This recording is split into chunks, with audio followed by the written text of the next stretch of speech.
क्यों ना हमारे गांव में करीब 8 लोगों की मृत्यु हो गई थी उस पीरियड में। हम लोग को दिमाग पर आया कि अगर मेरे यहाँ भी एक अस्पताल होता तो यहाँ के लोगों को राहत मिलता। यही वह बिल्डिंग है जिस बिल्डिंग में मल्टी स्पेशलिस्ट मतलब अस्पताल के तौर पर इसको डेवलप किया गया है, जहां पर पटना, दिल्ली, बम्बे ऐसे बड़े बड़े शहरों के डॉक्टर यहाँ पर बैठेंगे और एकदम कम कीमत में जो है वह आपका इलाज किया जाएगा। हर साल अपने पंचायत के लोगों को 100 सेट बर्तन देते थे, लेकिन आज के डेट में हम 200 सेट हर साल बर्तन देते हैं। आपको बता दें कि आज से 3.5 साल पहले जब वादा किया गया था तब यह बताया गया था कि एकदम कम कीमत में इलाज किया जाएगा और अस्पताल है तो बिल्डिंग तो बढ़िया बनेगा ही। अब आपको बता दें कि दिलीप सिंह जी के पिताजी हैं। नमस्कार साथियों, अभी हम गोपालगंज जिले के बरौली प्रखंड अंतर्गत छोटा बढ़िया में हैं। आपको बता दें जैसा कि आप कैमरे में देख रहे हैं, यहाँ पर एक बैनर लगा हुआ है, हरिओम जनसेवा अस्पताल कमिंग सून, दिलीप कुमार सिंह, जिला अध्यक्ष राजद गोपालगंज।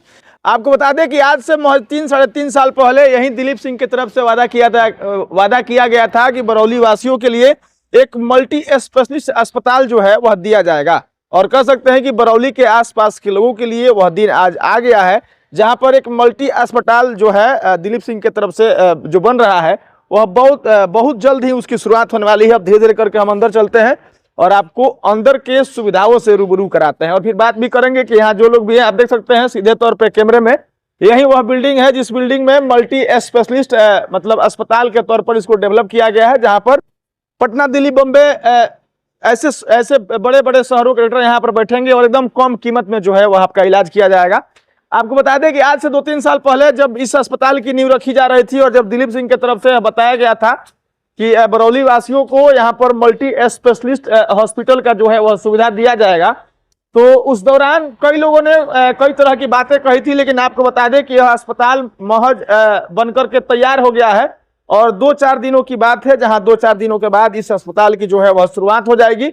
और कह सकते हैं कि गांव देहात में रहने वाले लोगों के लिए स्वास्थ्य के सुविधा के दृष्टि से जो है वह बहुत कम कीमत में जो है वह इलाज का लाभ मिल जाएगा। एक चीज और है, आपको बता दें कि बड़ी बड़ी बिल्डिंगों को देख करके गांव के लोगों को लगता है कि भाई यहाँ पर बहुत रुपया लगता होगा, लेकिन आपको बता दें कि आज से 3.5 साल पहले जब वादा किया गया था तब यह बताया गया था कि एकदम कम कीमत में इलाज किया जाएगा और अस्पताल है तो बिल्डिंग तो बढ़िया बनेगा ही। अब आपको बता दें कि दिलीप सिंह जी के पिताजी हैं, अब इनसे बात किया जाएगा कि इस अस्पताल को लेकर के और यहाँ पर जो यह मल्टी स्पेशलिस्ट अस्पताल होना है, इसको लेकर के क्या कुछ है और क्या क्या तैयारी है, क्या कुछ हो गया है, क्या कुछ बाकी रह गया है, इन तमाम विषयों पर बातचीत किया जाएगा। और बातचीत को शुरुआत किया जाए तो सबसे पहले स्वागत है आपका। आपको भी यहाँ आने के लिए बहुत बहुत बधाई।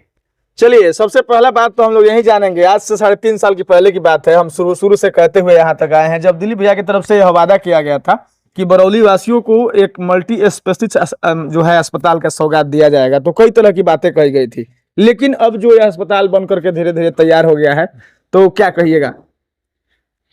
ये दिलीप जी का सपना और मेरे पूरे परिवार का सपना था, मेरा भी सपना था।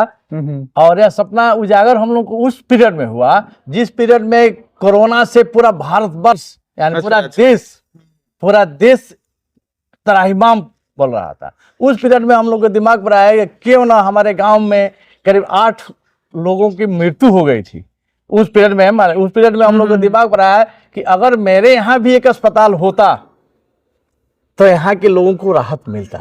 यहाँ की बहुत ऐसे जनता है, क्या गोपालगंज हम लोग को जाना है इलाज कराने के लिए, यहाँ की जनता को जाना है, यहाँ बहुत गरीब किस्म के लोग भी बसते हैं, इन लोगों को जाना है, तो उस पीरियड में यहाँ से गाड़ी भाड़ा लगता है, फिर गाड़ी वाला कहता है कि 1000 रुपया गाड़ी का भाड़ा लगे, इसके बाद में डॉक्टर का फीस सब था। तो हम लोग सब भी सोचे क्यों ना हम जनता के फायदा के लिए यहाँ के लोगों के लिए एक अस्पताल का निर्माण कराया जाए कि उसमें लोगों का इलाज हो और उसमें भी फ्री सेवा में हो, यानी बहुत कम शुल्क लिया जाए। यानी हम लोग का प्रोग्राम है कि दवा का भी शुल्क जो लिया जाए उसमें भी हम लोग परसेंटेज छूट करके दें कि जनता को फायदा हो। ए भाई, तो आप लोग कितने सेक्टर में काम करिएगा? आपके जो पुत्र हैं दिलीप जी की, जिनकी हम लोग बात कर रहे हैं, वो मान लीजिए रोजगार के दृष्टि से उनके व्यवसाय में 5-7 हजार लोग काम कर रहे हैं, उसके बाद से सामाजिक गतिविधियों में उनका सक्रियता देखा ही जाता है।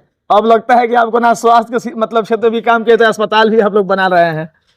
ये तो जो आप कर रहे हैं वो बहुत अच्छा चीज़ है, क्या कि हमको भी एक खुशी होता है कि मेरे 3 पुत्र और तीनों पुत्र 3 साइड में अपना व्यवसाय में बहुत आगे जा रहा है। और उन लोगों का सोच, मेरा अपना सोच था कि अस्पताल को छोटा बनाया जाएगा, लेकिन दिलीप जी का सोच था कि नहीं, इसको मल्टी स्पेशलिस्ट अस्पताल बनाया जाए और इतना किया जाए कि लोगों को सुविधा भी दिया जाए तो भरपूर सुविधा दिया जाए।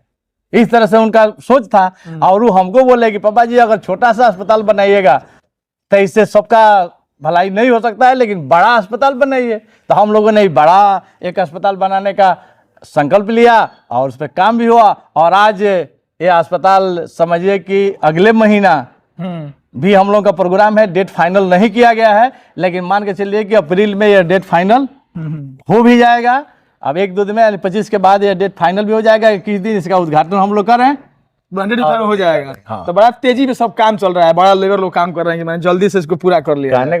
जी, इसके लिए तो हम लोग लगे हैं, तबे ना हो रहा है जी। हमारे जितने भी स्टाफ लोग हैं जो कि यहाँ काम भी करेंगे, ये सब लोग जी जान लगा के इसका मेहनत कर रहा है। हम लोग भी अपना मेहनत यहाँ कर रहे हैं और इसको कर रहे हैं। एक बार चाहेंगे कि तनिषा कैमरामैन जी दिखाएंगे, यहाँ पर एक एम्बुलेंस खड़ी है जहाँ पर लिखा है कि हरिओम जनसेवा संस्थान द्वारा संचालित निःशुल्क एम्बुलेंस सेवा। अब आइए हम लोग की तरफ, जो यह एम्बुलेंस लगी है एगो दिख रही है। दिलीप भैया बता रहे थे कि ऐसे 10 गो एम्बुलेंस है जो इस क्षेत्र के लिए निःशुल्क चलाई जाएगी।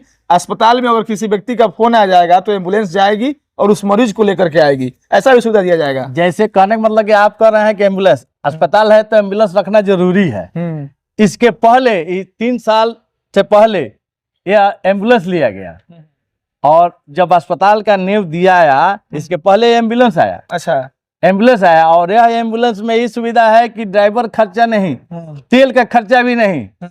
रोगी फोन रात को करता है। अब कभी कभी हमको परेशान भी होते हैं, लेकिन जनता की सेवा है।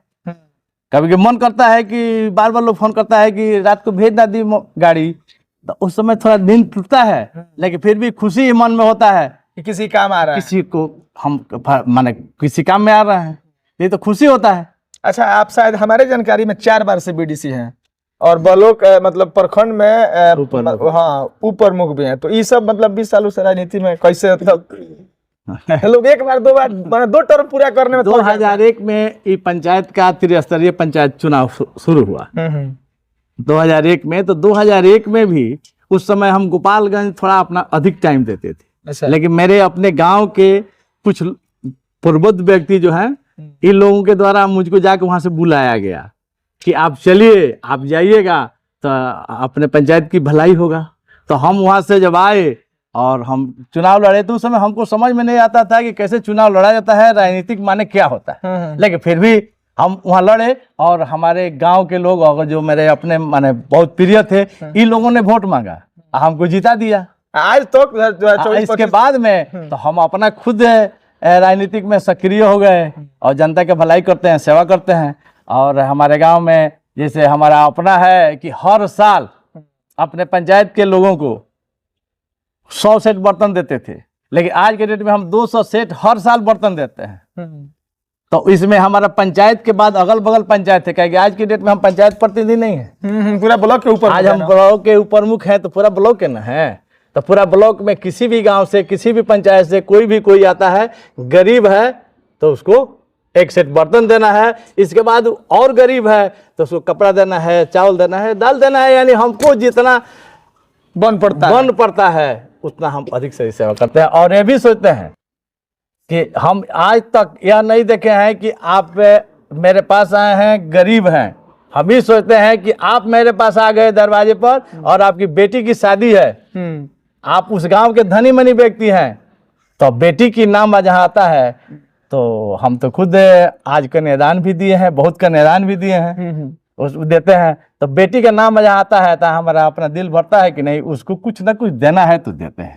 चलिए भाई साहब, हम लोग वीडियो को यहीं पर अंत करेंगे और आपको बता दें कि कोई व्यक्ति राजनीति में इतना सक्रिय और इस तरह का सेवा करता है तो इसी का वजह है कि आदमी 20 साल से मतलब कह सकते हैं कि आज ऊपर मुख के तौर पर जीता हुआ है। एक बार हम चाहेंगे कि इस बिल्डिंग को दिखाइए, यही वो अस्पताल है जिसको हरिओम जनसेवा अस्पताल के नाम से आप और हम जानते हैं। पिछले दिनों इसकी तस्वीर सोशल मीडिया पर वायरल हो रही थी, हमें लगा कि एक बार जा करके यहाँ पर यह बिल्डिंग दिखाना चाहिए। हम अंदर जाकर इसलिए नहीं दिखा रहे हैं कि अंदर चूंकि अभी मतलब एकदम तेजी से काम चल रहा है तो कुछ अगल बगल के भी आवाज आएंगे। बावजूद इसके आपको बता दें कि हम उसी हरिओम जनसेवा अस्पताल में मौजूद हैं जो मल्टी स्पेशलिस्ट अस्पताल के तौर पर इसको बनाया गया है। और जैसा कि भूपेंद्र सिंह ने बताया कि अप्रैल के प्रथम या द्वितीय सप्ताह में इसका तिथि निर्धारित हो जाएगा और यह अस्पताल कह सकते हैं कि यहाँ के लोगों के लिए एकदम चालू हो जाएगा और लोगों का इलाज जो है वह कम खर्च में किया जाएगा। एक अंतिम बात कह के इस वीडियो को खत्म करते हैं कि जिस दिलीप सिंह के बारे में हम और आप जो हम लोग चर्चा कर रहे थे, ये दिलीप सिंह वही हैं जो राजद के जिला अध्यक्ष हैं। और पिछले वर्ष 2022 में जब एमएलसी का चुनाव हुआ था तो कांटों की टक्कर के चुनाव को लेकर के दिलीप सिंह को याद रखा जाता था, चूंकि 18 मतों से उनकी हार हुई थी। और दिलीप सिंह के लोग, उनके समर्थक यह कहते हैं कि भले ही एक एमएलसी के तौर पर उनको विधानमंडल में अंदर जाने का मौका नहीं मिला, लेकिन जनता के दिलों पर आज भी दिलीप सिंह राज करते हैं। और कह सकते हैं कि रोजगार के क्षेत्र में, व्यवसाय के क्षेत्र में, राजनीतिक या फिर सामाजिक गतिविधियों में और अब स्वास्थ्य के क्षेत्र में उनका और उनके परिवार का जो सेवा करने का काम है वो हमेशा जारी रहेगा। हमारी भी और हमारी टीम की तरफ से इस परिवार को शुभकामनाएं हैं कि इस तरह से आप दिन रात सेवा करते रहें और समाज के ऐसे ही गरिमामयी पदों को शोभा बढ़ाते रहें। बहुत बहुत धन्यवाद।